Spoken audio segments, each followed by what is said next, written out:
The views and opinions expressed in this podcast are those of the individual co-host and do not reflect the official policy or position of the Firearms Radio Network and or their employers. Viewer discretion is advised. This is especially true on our live shows. Broadcast for shooters, hunters, and gun enthusiasts. This is the Firearms Radio Network. The bandwidth for this episode of This Week in Guns is sponsored by Patriot Patch Company. PatriotPatch.co. Welcome to This Week in Guns. This show is brought to you by the Firearms Radio Network and Patriot Patch Company. And this show offers commentary on the latest firearms industry news, information, and buzz. I'm your host, Sean Herron. As always, it is my pleasure to introduce our guests. First up, we've got an attorney and author of the 10-novel Prepper series, 299 Days. Glen Tate, welcome to the show. Well, thanks for having me. This is great. This is going to be a fun time. I'm really super excited, man. I'm very familiar with both of our guests, both of our sets of guests, I should say. And the next one, our hosts of the Gun Freedom Radio Show, Cheryl and Danny Todd. Welcome to the show. Thank you so much for having us. And you'll have to guess which one's Cheryl and which one's Dan. Look, I'm not going to assume anything in these days. It's 2019. We're going to be just fine, not knowing. Okay. Thanks for inviting us. Glad to have you all here. Let's get into it. But before we do, I just want to recommend our sponsor, Patriot Patch Company. They're making some of the coolest patches in the biz. And if you're in firearms, you definitely probably like patches. Go check out their Patch of the Month Club. You can find more information at patriotpatch.co. And let's get right into it. Chicago homicides decrease, still above LA and New York. But it seems that it's crime control, not gun control, leading to these lower homicide rates. You know, there's not really a whole lot to editorialize here, except for they say not only them, but New Orleans is kind of experiencing the same thing. This actually comes to us from an article from The Trace. The one that I'm reading from is from AmmoLand, but they mentioned The Trace, and they interviewed a research director from the Chicago Crime Lab and basically said that Chicago's recent strategy was to change the policing and management practices in its police districts. 20 of the 22 police districts are now home to strategic decision support centers, which put crime analysts and police officers in the same room to address problems close to the source. The reporter ends with a question about policies that Illinois lawmakers should consider to address violence, and the research director suggests they focus on education and giving law enforcement the tools necessary to pursue investigations and protect witnesses. So clearly, gun control not contributing to these decreased crime stats, and the exact same in New Orleans. It's not gun control, it's education and actually just doing better policing and giving the police the resources that they need. Glen Tate, I'm going to start off with you. What are your thoughts here? Well, I'm no lawyer. I kind of am. But it seems to me that when you put people in jail, and I know I'm getting out there with legal theory, when you put people in jail, they're not around to commit crimes. They commit plenty of crimes in jail. They're not able to commit crimes outside where we all live. I have to think that this is a lot like the early 1990s. There was a spike in crime, all kinds of crime, a lot of murder, a lot of gang stuff going on then. And a lot of states, including my state of Washington, started doing these 3 strikes you're out laws. And lo and behold, crime rates went down. And it's pretty clear. Oh, and the liberals got all mad because prisons were filling up. That was the goal. And when people are in prison, they don't commit these crimes. So I don't know the specifics on the ground there, but I have to guess that that is the factor, because the city of Chicago and the communists that run it have been pretty easily shown to not know how to control this stuff. And so I doubt it's anything brilliant that they did. Yeah, very interesting. Cheryl, Danny, what do you guys think? Well, we have kind of a personal take on what Glenn just said, because we own a gun shop ourselves, AZ Firearms.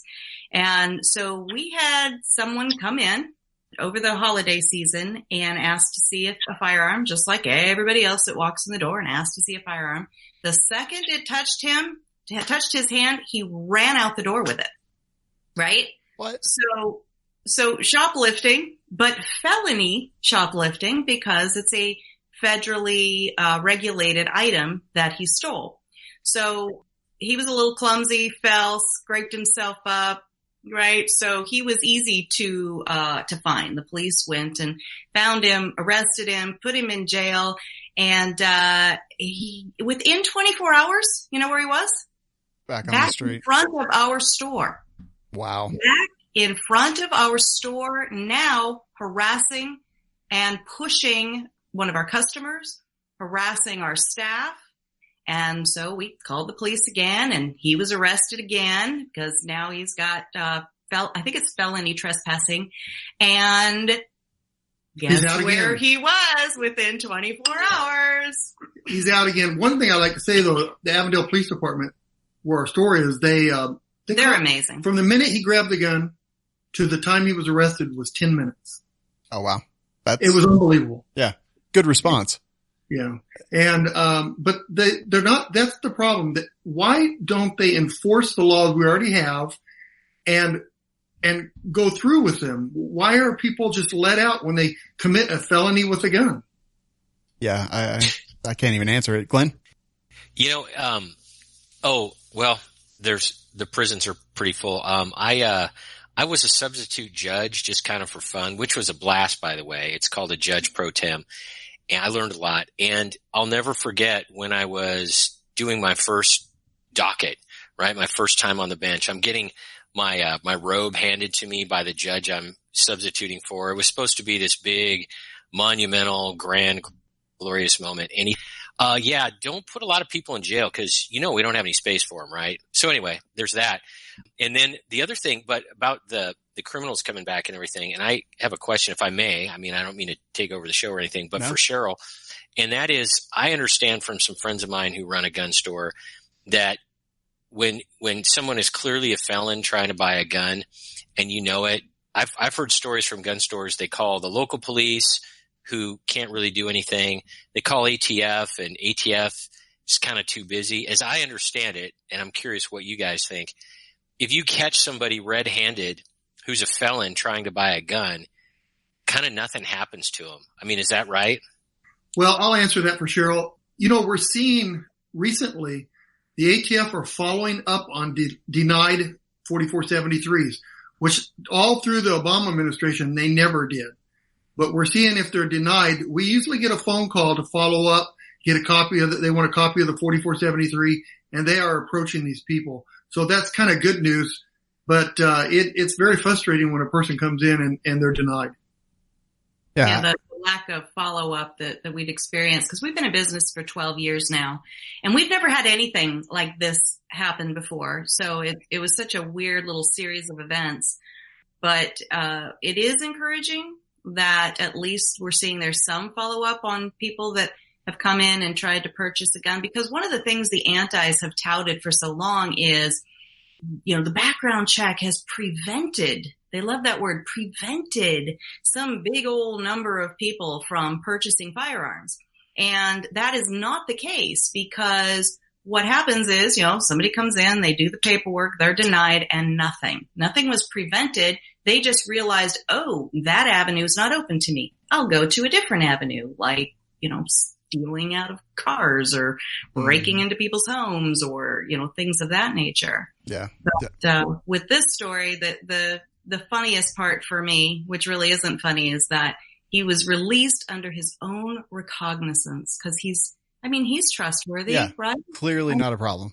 I'll vouch. He'll say, I will vouch for me that I'm a good guy and that somehow I didn't really steal that gun. And now the next day I'm a good guy and I didn't really go over there and harass these people and their business. And it's like, what are we doing, people? Yeah. If somebody uses a gun in a violent crime, such as trying to steal a gun or whatever, it seems that there would be room for those people in the jails, and let's take some of the other people out or something, because that's serious. I mean, it puts a cop's life in danger, put our life in danger, and who knows who else. And so, he wasn't going to give it to somebody for Christmas. Right. And he's really, really mad at us because we took his rights away now. Yeah. Right. You did. One thing about jails being full, and you're right, there are a lot of people in jail for things that are not violent. I think a good chunk of people in jail and a good chunk of people that the police have to go out and arrest and interact with are just plain old mentally ill. And as I understand it, a generation or two ago, we put people in mental institutions and did that sort of thing. And I think without the numbers, there's just tons and tons of jail space for people who are seriously mentally ill. Maybe that's this guy. And by the way, when I say that, I don't mean like, hey, it's cool to go steal stuff and take a baseball bat and break your ex-wife's, windows out of her car or whatever like that. I'm not at all excusing it, but I just think that if we have X amount of space for actual criminals, 2/3 of that, making that up, is being filled with mentally ill people. We ought to have X amount of space for criminals and Y amount of space for the mentally ill. And so we don't have to keep dealing with this. And I'm not a bleeding heart liberal. I think it's better for the mentally ill to be in a place where they're not just going to be in a violent place like jail with other criminals. So we just lost our way. 60s and 70s, as I understand it, is when they deinstitutionalized people and let all these folks out. And they thought they were being so compassionate. A good chunk of the homeless, are mentally ill. So this isn't the mentally ill podcast. It's This Week in Guns, but that's an observation I've had. I completely 100% agree. And we've talked about it on this show and other shows before. The lack of institutions, and it's caused a lot of problems with crime and homelessness and all these other things, that we no longer have a place for people to go or to be when they are suffering from serious mental illness. So yeah, I could not agree more. Next story comes to us from Parkland, Florida. Broward County Sheriff being suspended for his failure at Parkland is what the headline says, but I'm not sure it's that cut and dry. The new governor was just sworn into Florida, and then Scott Israel told his union, members of his union, that it looks like he's going to be suspended, removed from service. You may remember Parkland. You probably heard about it in the news, something like that. And there's a lot of leadership failures. Is he responsible for that day directly with his own hand? No, but in my opinion, the leader has to fall on the sword sometimes, and he had a culture that didn't do their jobs. And, I think that he is a problem. That's my personal opinion. I don't know how true that is, but just on the information that I've read. Glenn, what do you think? Yeah, I agree with you. He's a leader. He needs to take the fall. We all know the dozens of things that just went terribly wrong at Parkland. I don't mean, just on the day of the shooting. I mean, all the things that led up with it. The thing that comes to everybody's mind is the 39 police calls to this bad guy's house. And of course, I don't know about you. I try not to say the name of these dirtbags that do this kind of stuff because I don't want them to get any glory whatsoever. So we'll just call them dirtbag. Mm-hmm. And all kinds of failures, some school construction failures. There's the school resource officer who apparently was cowering behind his car. The one guy with a gun, the phrase, active shootings are always ended when a second gun comes on the scene. Well, there was a second gun on the scene, and it happened to be cowering behind a car. If all that stuff is true, yeah. There's a failure. And the thing that bugs me the most about that sheriff is that one of the first, responses was political. Guns, right? He's a big Hillary Clinton supporter, big Democrat, Broward County, a lot of Democrats in Broward County. And you're right, the culture, you hit it on the head. A leader can set a terrible example and allow bad cultures to just kind of go and go and go. And then there's something like this. So yeah, he probably should take the fall, but there's probably plenty of blame to go around. Yeah, definitely. Cheryl, Danny? Well, we just yesterday had the incredible honor of interviewing Andrew Pollock, the dad of Meadow Pollock, and he's been so vocal with his hashtag #FixIt, right? So he's about school security. He doesn't want to get in the weeds talking about guns and gun rights and that sort of thing. He's like, let's just do what we can do to save kids. And so one of the things that he talked about so much on our show was that the things that led up to this shooting were things that the sheriff and the school board, and he cites some Obama leniency rules or policies, he called them, that led up to something like this, because just like our previous story we were talking about, when people are not held accountable, when they commit a little crime, right? And then the next crime, they're not held accountable. And then they escalate and escalate and escalate until they finally do something that is beyond the pale. And all of us stand around shocked and don't know, where did that come from? And so when he was talking, Andrew was talking about the school superintendent, that one of the things he was so proud of is that when he came on, suddenly all this school-related crime plummeted, dropped dramatically. And it wasn't that. It was that they stopped reporting it. they stopped doing anything about it. They stopped talking about it. And he, with a straight face, looked at the public and said, hey, what I'm doing here is working. And in the meantime, this person, this murderer, was escalating and escalating and escalating to the point that he ends up, murdering and destroying so many lives. And so just really quickly before Danny jumps in here, I did see on Andrew Pollack's Facebook page today that there is a new sheriff in town, that Gregory Toney is now the sheriff of Broward County. Thank you to Governor Ron DeSantis for bringing accountability to Broward. #fix it. Very nice. Right. That killer, he was caught with ammunition before, and they didn't report it. And he was not on school grounds, which is bad right there. And he wasn't even allowed to have a backpack at school because they were afraid he was going to bring something. So how ridiculous is it that you don't report the crime?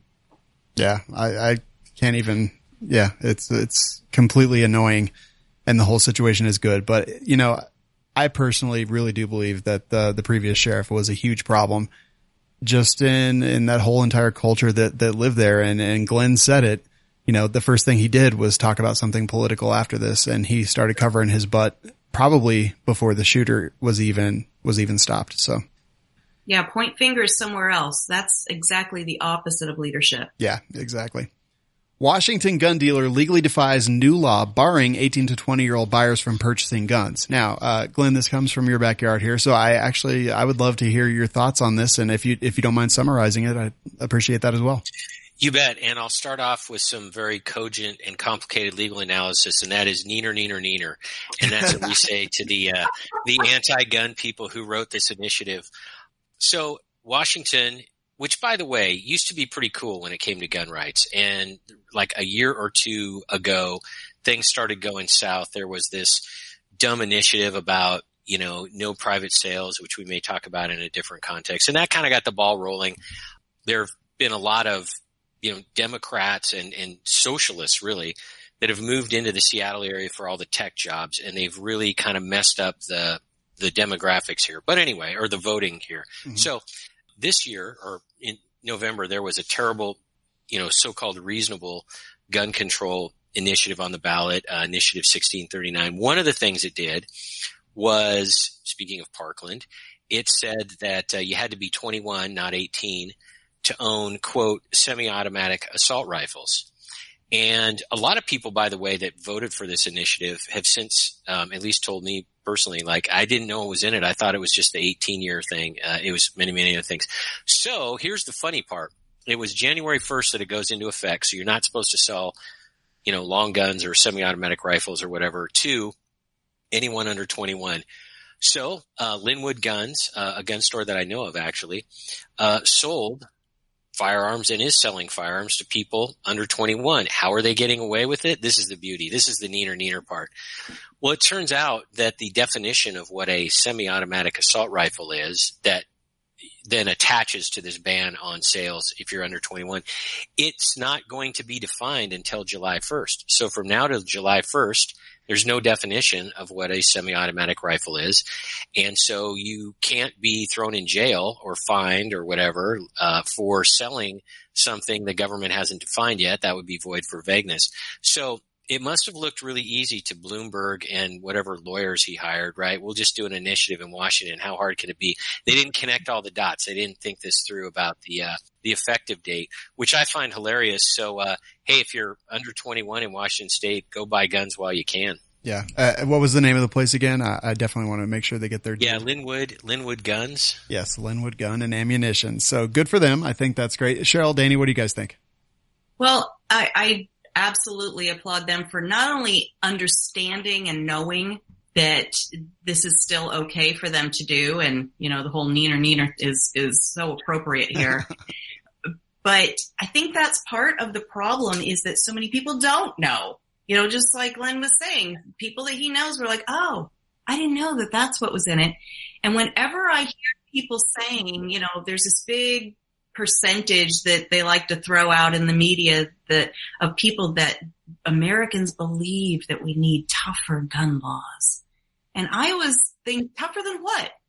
You tell me what the laws are, because I guarantee you a huge portion of those people have zero idea what the laws are. Yeah. So tougher than what? Cheryl, just pass the bill. We'll read it later. Oh my gosh. Don't make me hurt you on a Friday night. It's funny because, Washington, I remember when California was the place to buy guns. We used to drive over to the Great Western Show in California, and if I didn't get a truckload of guns when I came back, it was disappointing. Mm-hmm. They were the hub. That was the place where you bought the unusual military, the cool stuff. What happened so quick? There was even manufacturers there. Oh, yeah. Huge gun shows, like you said. And get this. Just yesterday, I bought a Class 3 auto burglar in the box, and it was addressed to the mayor of Los Angeles. Back in the day, Auto burglar. It was a sawed-off shotgun. Okay. And that's the name of a gun? I mean, a mayor. That is ill-advised. Right. I'm just going to say that is an ill-advised name. I like it. But the fact that a mayor of Los Angeles bought that gun, and where have all those mayors gone? I don't know. It's pretty nuts. So Linwood Guns, Gun and Ammunition. Congrats to those guys. Love them.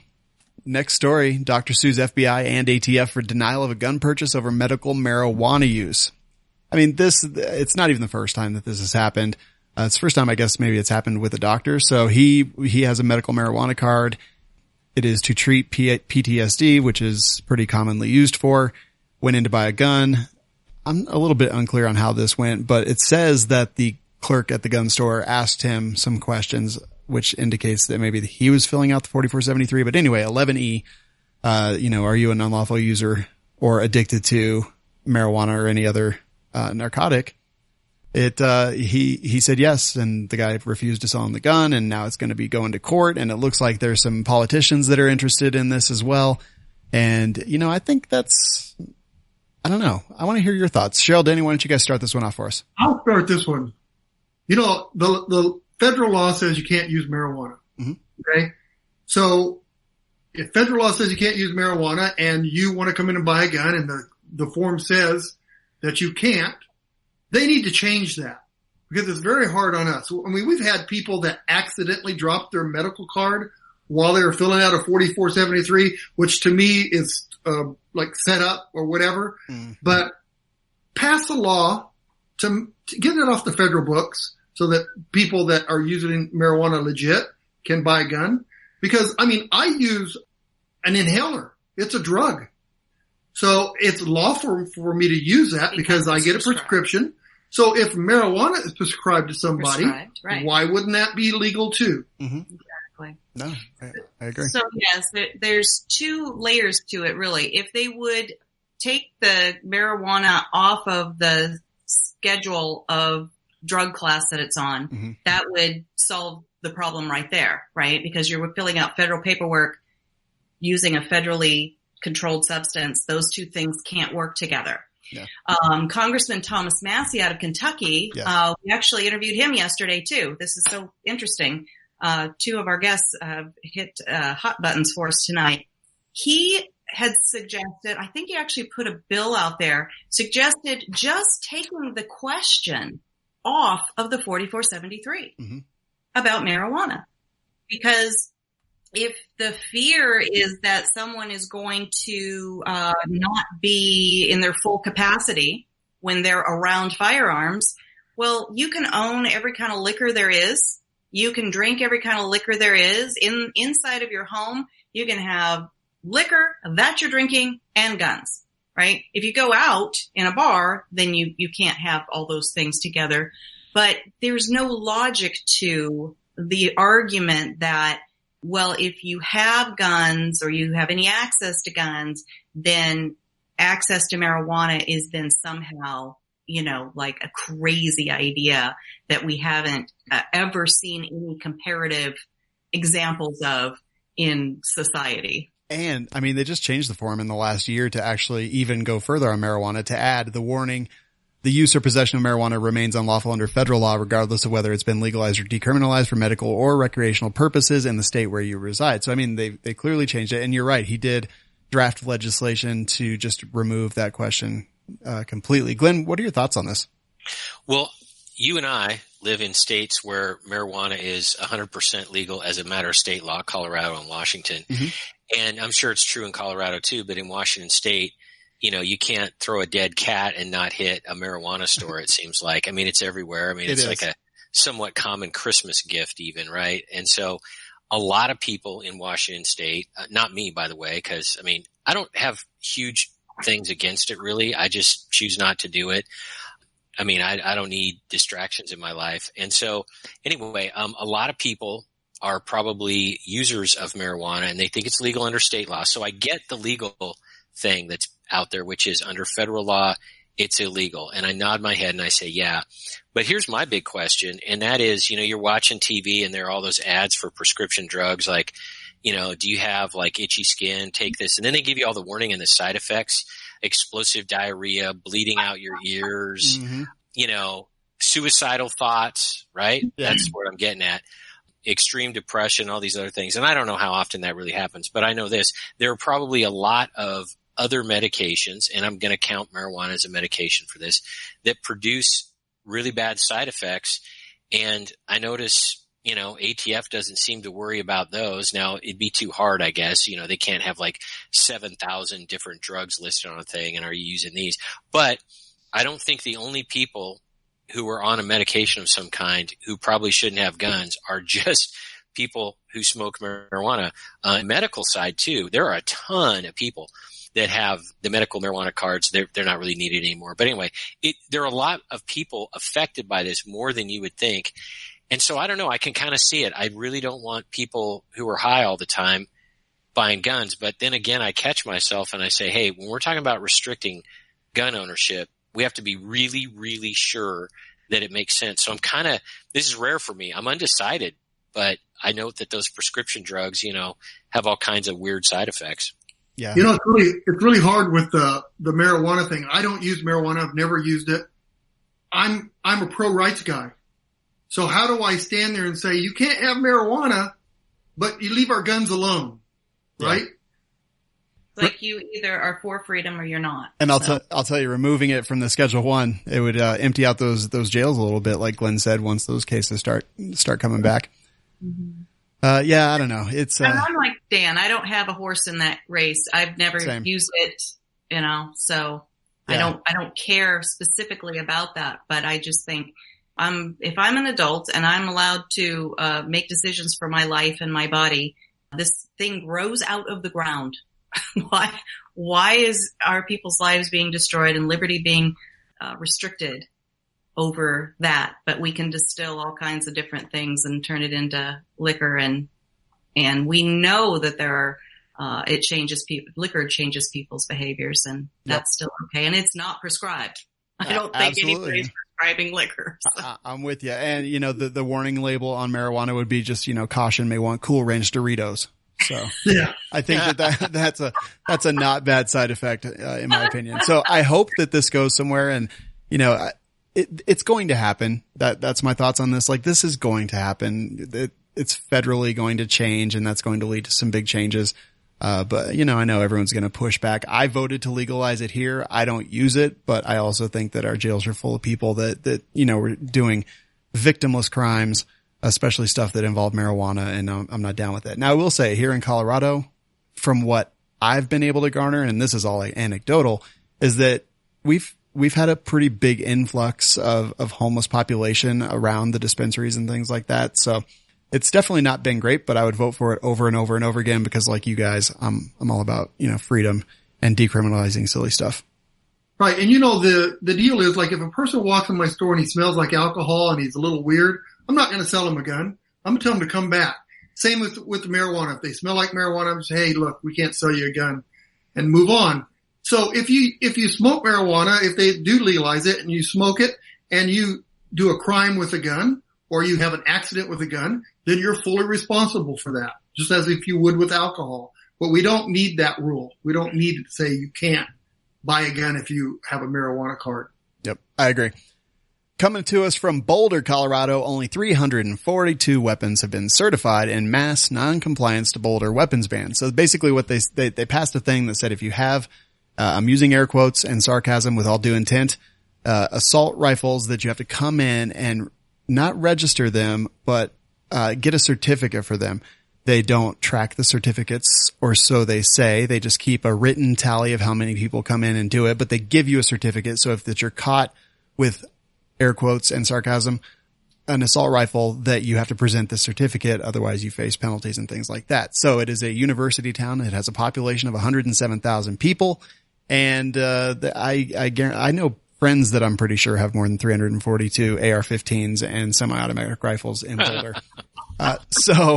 Good civil disobedience is a great thing in my opinion. Glenn, how do you feel about this?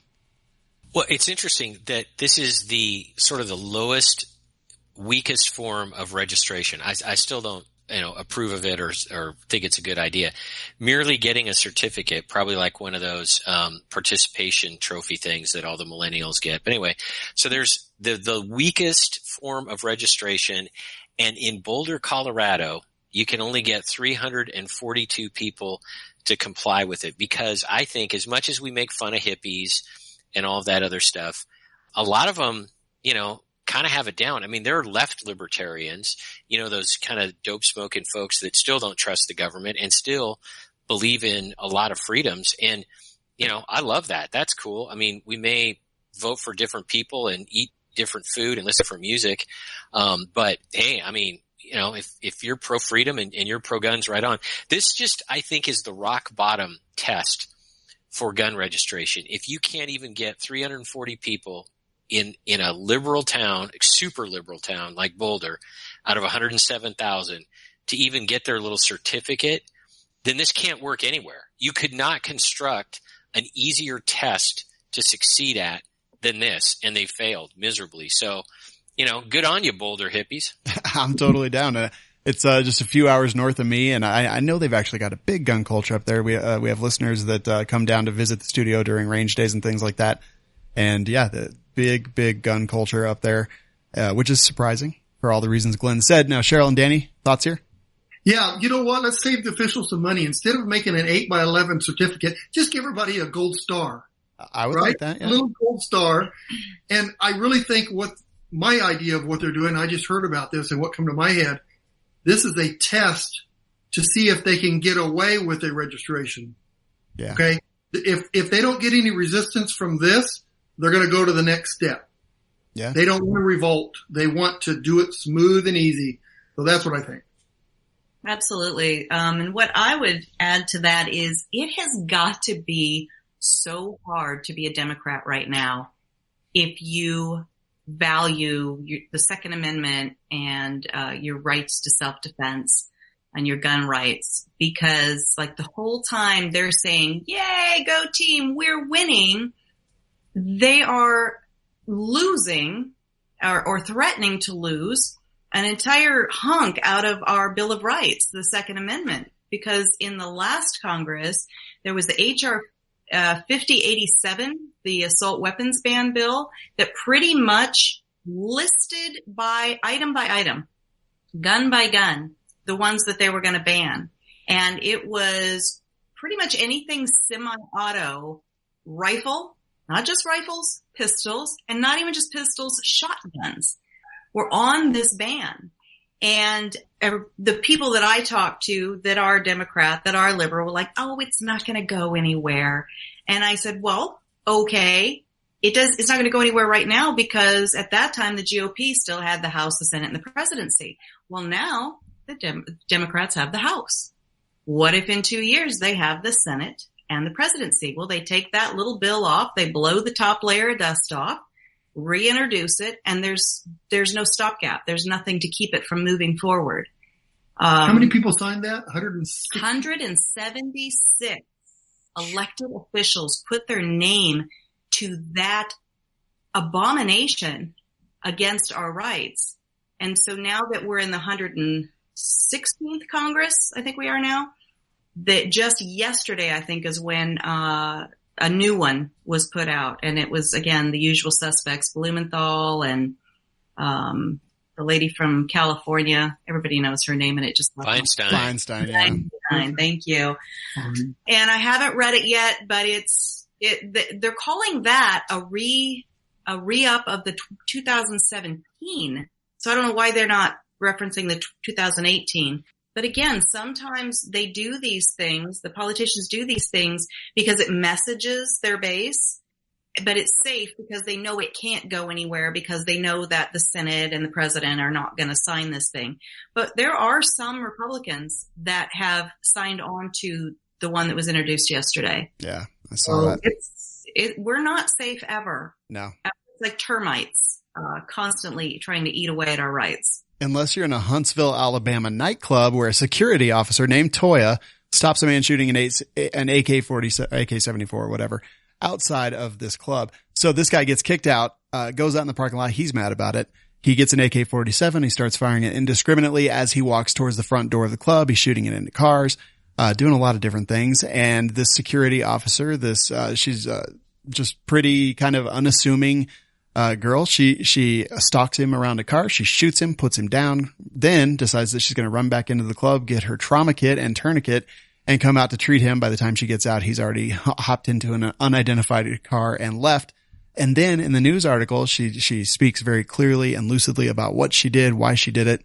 And then, she said, I went in to get my tourniquet because anyone who carries a firearm should have them and know how to use them. I think she's pretty amazing. Glenn, did you hear about this one?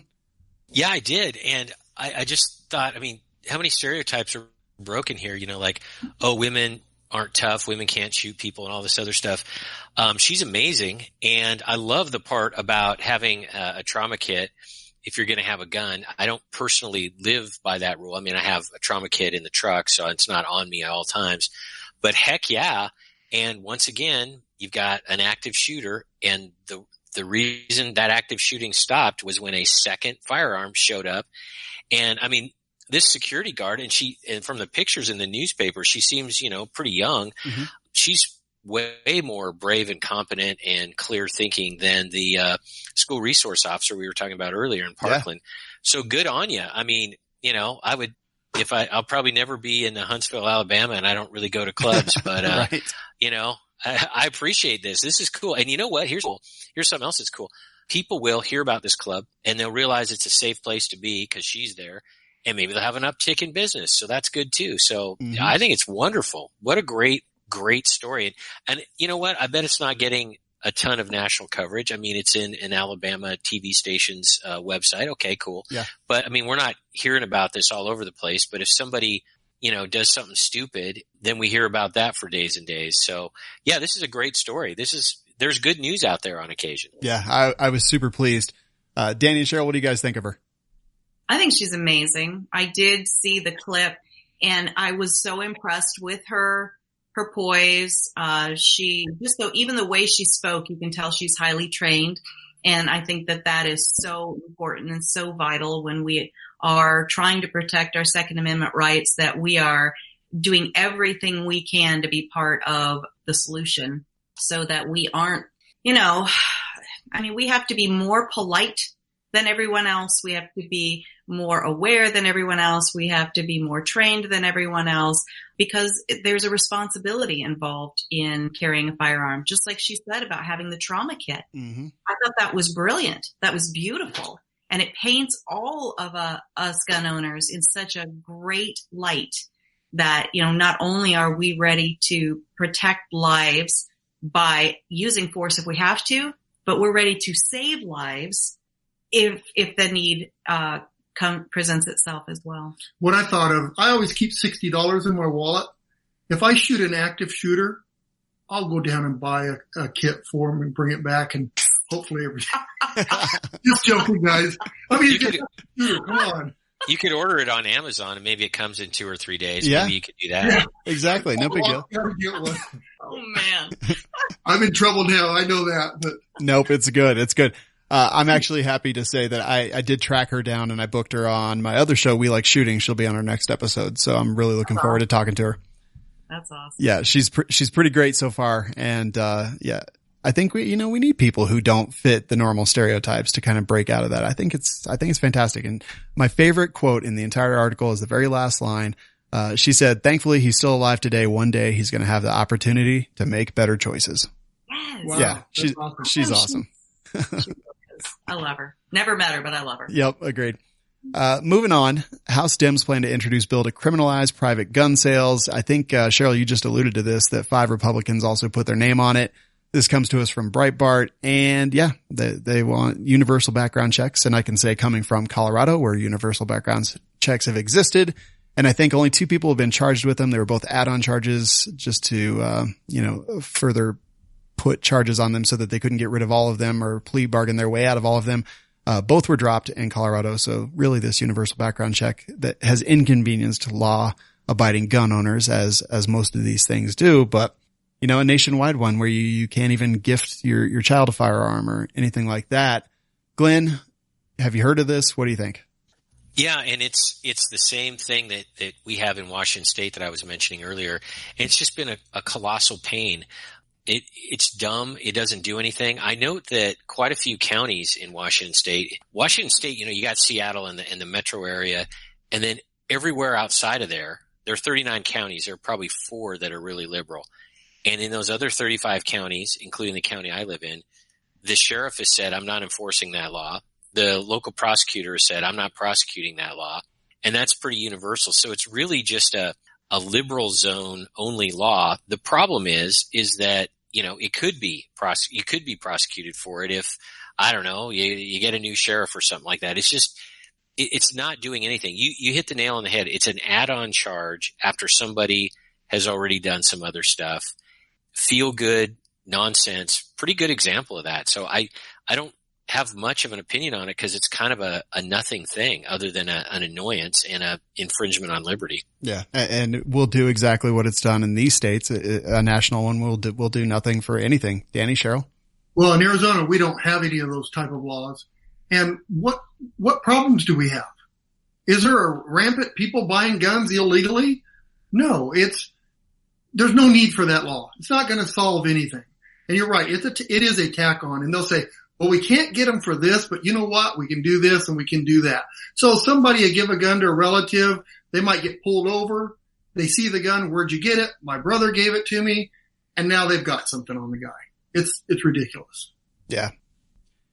It's just, it's not going to do any good. It's another stupid thing that just further takes away our ability to, exercise our freedoms. And I think about stuff. I always try to put myself in the place of, does it make a difference? Will it do any good? And I can't conceptualize any way where it does, where it solves a problem, stops a problem. And then I always apply the test. Would this have stopped any of the other things that have happened or any of the mass killings that have happened in our country in the last few years? And no, it doesn't. I don't see that it would have. The people who did actually buy the guns legally got them legally and use them for terrible things. It doesn't fix the problems that have happened. It doesn't fix any future problems. So it's just feel good nonsense for people to feel like they're doing something. And when, as they avoid actually doing anything. Why don't we look at a state like Arizona and use that as an example? Yeah. Why can't that be applied in Washington or Texas or, all these other states or anywhere? Yeah. Because guns are scary. Well, they were designed to be scary, but only to bad guys. Yeah. Yeah. I don't understand it. Moving on to the next story. It's just about corporate activism, banks being blamed for financing mass killings. This comes to us from the New York Times, so you can see how that's going to go just right off the bat. But they talk about some of the mass killings that have happened over the last years and how they had huge purchases on their credit cards and something that could clearly be tracked and audited, just like they track fraud right now. And people are saying, well, if they don't do something about this, and credit card companies, to their credit so far, pun intended, they've kind of said, we're not here to be Big Brother or anything like that. And clearly when they monitor for fraud and tag fraud and then call you and tell you why your debit card didn't work while you're out on a date or something like that, that is for them because they lose money on those things. For this, there's no real incentive for them to do so. So I don't really see them doing it, but I think that we'll see some companies actually get involved with corporate activism. And that it worries me. I think since there's not really a whole lot of money on the line for them, it's probably not a huge priority, but just the fact that it's kind of being discussed and being tracked and things like that worries me. Glenn? Yeah, this is a big concern to me because, and I'll try to keep my identity vague. I did some legal work, a lot of legal work for one of the companies that during the one of the industries that during the Obama administration couldn't get financing. The Obama administration bank regulators told banks and credit card processing companies not to do business with various industries. And no, it was not pornography. I know that's what you're thinking. No, that's not it. Hoping. And so I actually got involved in that, and I did some discovery and looked at emails, for example, between the banking regulators and the banks. And it was really chilling and disturbing. The bank regulators, federal officials, were saying, yeah, you're not going to do business with these people. I'm exaggerating and summarizing, but that's basically what it was. Well, guess what? There's some pretty big repercussions. We know, for example, I know that gun stores, I want to say, maybe Cheryl and Danny have some thoughts on this, but some gun stores couldn't get their credit card processing done. We are absolutely dependent, every business, on credit cards and bank overnight transfers and wires and all these things. I mean, we just are. And it was an extremely effective way to shut down some opponents and score some quick political points. And this is the thing, you know, of course, I'm a prepper author and deal with a lot of prepper stuff. And a lot of folks on my Facebook page and elsewhere are always saying, oh, these, you know, Antifa soy boys, they're a bunch of wusses and we can beat them up and stuff. And maybe that's true. What they don't get is some of the tools that the left has to really cripple us. And it doesn't involve a law. It doesn't involve any kind of court case. It's just a liberal, progressive, whatever administration, even hinting to the banks who are, you know, corporate weasels and are a bunch of libs themselves, right? I mean, there's no hardcore capitalists in banking anymore. Trust me. And so it's extremely effective. And it doesn't have a lot of fingerprints, and we're going to see more and more of this. And this, to me, is kind of the opening shot on this. Now that we've kind of reshuffled the political deck and the Democrats are in charge of the House, we're seeing stories like this come up. So I'm very, very concerned. And here's the thing. We always see this, like, conservatives will say, well, we're going to have our own Kickstarter, our own GoFundMe, our own Patreon or something like that. Those rarely take off. There's no way to, like, have an alternative. You can't have, like, the Bank of, like, Freedom or something like that that's just going to take over because, for example, the credit card processing systems, they own them and they will exclude people they don't like. So this is a big doggone deal, and I think not a lot of people are going to pay attention to it, but they should. Cheryl, Danny? Okay, so I don't know if you've heard of Operation Chokehold. Definitely.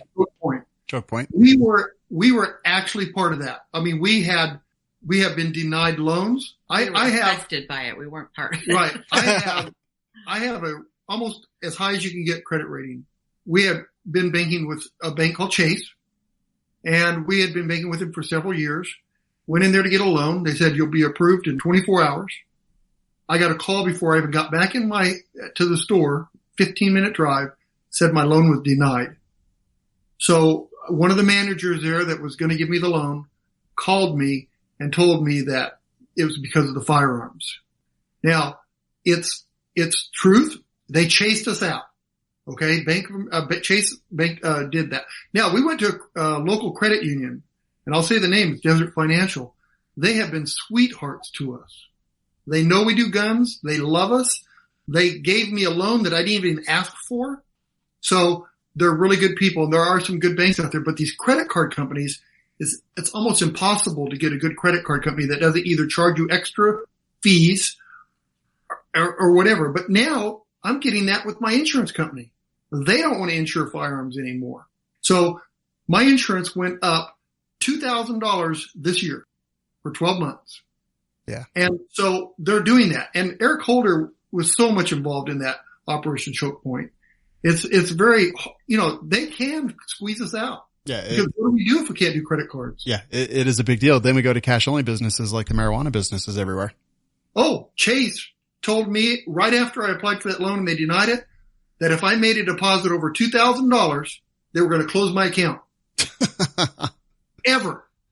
What? And I made a deposit over $2,000. They closed my account. I said, well, where else am I going to do with the money? I have to make deposits, right? Yeah. So they wanted us out. Bottom line. What a bunch of jerks. Yeah. Well, and we aren't just a local business. We do business all across the country. Sure. And so, how do you do cash across the country? They can go to the bank. They can get a money order or whatever, right. Cashier's check. I mean, it just slows everything down. And for what reason, really. I mean, we are one of the most federally regulated businesses there is. So for us to end up on a list, part of this choke point, Operation Choke Point, because they called it risky businesses. What did they?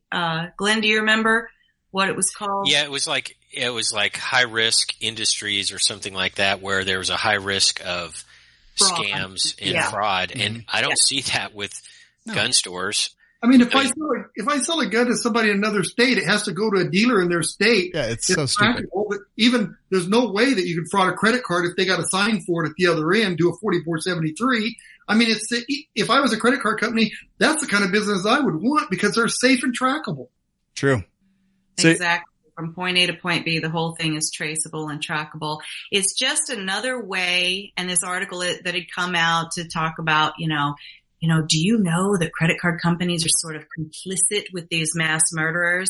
It's just another way to affect the culture and to cause those of us that own guns and sell guns and are any way connected with the Second Amendment community to look like we're fringe, to look like there's something weird and shady about us. Yeah. And I say this all the time on this show and other shows, that the other side, the side that hates our freedoms, they have gotten incredibly savvy over the last couple of years, more savvy than they've ever been in history, is my thought. And they are using these things to great effect to further their desires and their things. So, these are big concerns. And I'll say, I already brought it up, but in Colorado, when we approved recreational marijuana sales, there were huge tax numbers projected that was going to go to schools and education and things like that. And those projections have fallen way, way, way short. But I mean, clearly we all can connect points A, B, and C is that it's a cash business. They can't deposit their money into banks. So when it's a cash business, they're clearly, and good for them, not going to report all of their income because there's no way to track it or follow that. And, so they're not doing it. So tax revenue is way down. Homelessness and petty crimes are way up. And I'd still vote for it, but it's just kind of the same thing. When you make everybody an outlaw, they do outlaw stuff. So Turncoat Marco Rubio introduces red flag bill. This is an interesting one. In the last presidential election at the very beginning, I kind of liked what Rubio had to say. I gave money to his campaign on a monthly basis. And then I noticed that he wasn't showing up for his votes. And I said, well, if you can't do your job while you're running for president, then you probably shouldn't have that job. And, kind of quit supporting him. I think that when he was on stage, with the Parkland kids, that something there affected him. He doesn't seem to be the same politician that he used to be. And now he's, pretty proud about his ERPO, or his red flag gun confiscation. He's going to bring it in. He's super excited about it. And I don't know how you guys feel about that, but Glenn, what do you think? I hate red flag laws. I understand the idea behind them, but I don't know of an actual way to make that great idea work, much like communism. Great idea. No one can figure out how to make it work. And I think you're right. I've noticed the same thing about Marco Rubio. He changed the Parkland thing. When it happened, I halfway expected him to come out and say good stuff. And he was cowering and he was not saying good stuff. I think also that, and we won't get into like a giant nationwide political discussion or partisan thing, but Marco Rubio is part of the establishment Republicans, and he's got to be sitting around in the Senate thinking, well, it's not like I can do the stuff I want to do because Donald Trump is a president. So he's kind of like on the outs with the president. And so when people are on the outs, they often, and I've been a lobbyist, so I know this stuff, but they often do goofy pet projects because they kind of don't care anymore. That's my interpretation of this. I think, by the way, these red flag laws, these confiscations, and they're just starting in various states, that's when police officers are going to get killed.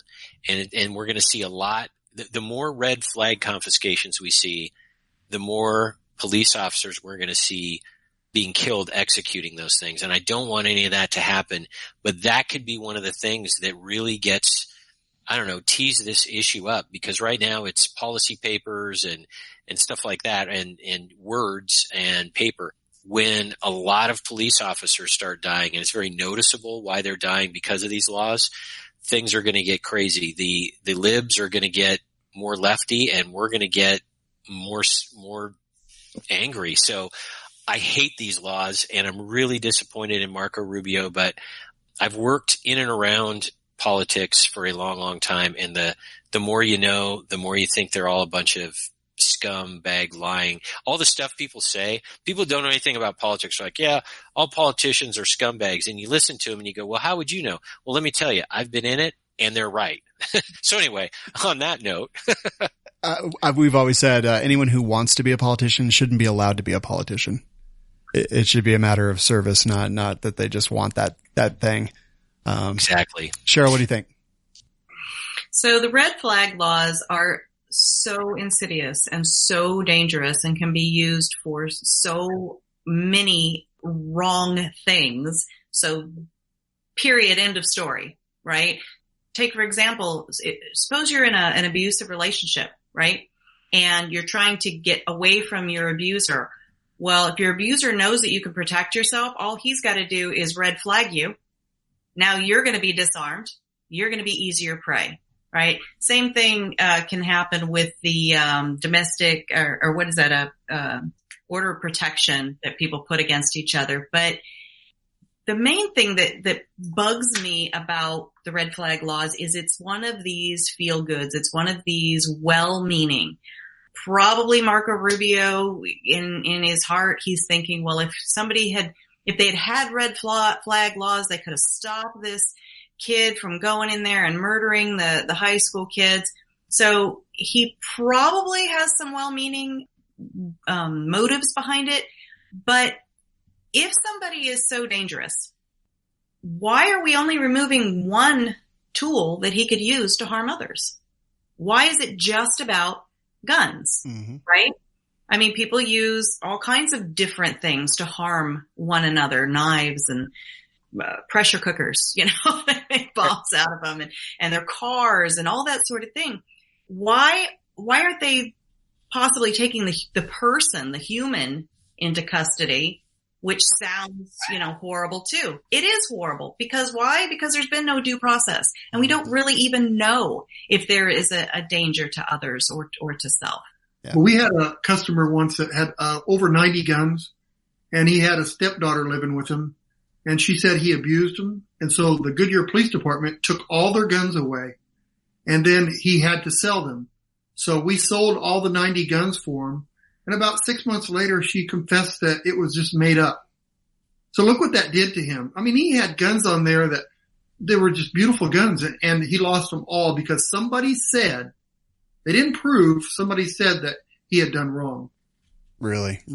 That's just, it's terrible. And I apply the same thing that I apply to everything else.